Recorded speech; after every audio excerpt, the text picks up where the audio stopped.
இந்த lady dress வாங்குறதுக்காக shopping போகிறாங்க. அவங்க பார்த்ததுமே இந்த ட்ரெஸ் கரெக்டாக இருக்கும் அப்படின்னு சொல்லி எடுக்கிறாங்க. அவங்க பாப்பா கிட்ட காட்டி இது பாட்டிக்கு அழகாக இருக்கும்ல, ஆனால் இந்த சைஸ் அம்மா கரெக்டாக இருக்காது அப்படின்னு சொல்லிட்டு எக்ஸல் சைஸ் இருக்கா அப்படின்னு சொல்லி கேட்குறாங்க. இன்னும் ட்ரெஸ்ஸை பார்த்துட்டு அவங்களுக்கு ரொம்ப பிடிச்சிருக்கு, இந்த ட்ரெஸ் நம்ம போட்டால் எப்படி இருக்கும் அப்படின்னு சொல்லிட்டு அவங்க கூட வந்த லேடியும் மேம் இந்த ட்ரெஸ் ட்ரை பண்ணுங்க, நீங்கள் பார்க்க செம்மையாக இருப்பீங்க அப்படின்னு சொல்கிறாங்க.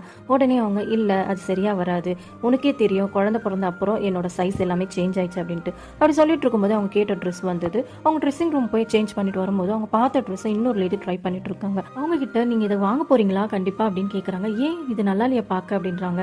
இல்ல நான் அப்படி சொல்லல, இதை பார்க்க கொஞ்சம் டைட்டா இருக்கு அப்படின்னதுமே அவங்க உடனே உங்களுக்கு ஒன்று தெரியுமா, கொஞ்சம் மாசத்துக்கு முன்னாடி தான் நான் ஒரு அம்மாவான, இது என்னோட ஃபர்ஸ்ட் டெலிவரிக்கு அப்புறம் நம்மளோட உடம்புல சில சேஞ்சஸ்லாம் ஆகுன்றது எனக்கு உண்மையாகவே தெரியாது. ஸ்டிச் மார்க்ஸ் என்னோட பாடி சைஸ் எக்ஸலாக மாறுன்றது எனக்கு தெரியாது. ஆனால் ஒன்று மட்டும் உறுதியாக தெரியும், இந்த மாற்றங்களால் என்ன உள்ளிருந்து என்னை மாற்ற முடியாதுன்னு தெரியும். அது யாராலையும் தடுக்கவும் முடியாது.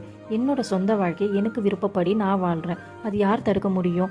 எனக்கு பிடிச்ச ட்ரெஸ்ஸை நான் போடுறேன், அது என்னோட விருப்பம். இதனால் யாருக்கு என்ன ஆக போகுது? மற்றவங்கள பற்றி நம்ம கவலைப்பட வேணாம். உங்களை நீங்கள் லவ் பண்ணுங்கள், ஆட்டோமேட்டிக்காக உங்களை சுற்றி இருக்கவங்க எப்படின்னு உங்களுக்கு தெரியும் அப்படின்றாங்க. உடனே அந்த லேடி போய் அவங்களுக்கு அந்த பிடிச்ச ட்ரெஸ்ஸை வாங்கி சந்தோஷமாக போட்டுக்கிறாங்க. இதெல்லாம் நம்ம கேர் பண்ணாமல் நமக்கு பிடிச்ச மாதிரி நம்ம வாழ்ந்துட்டு போயிடணும்.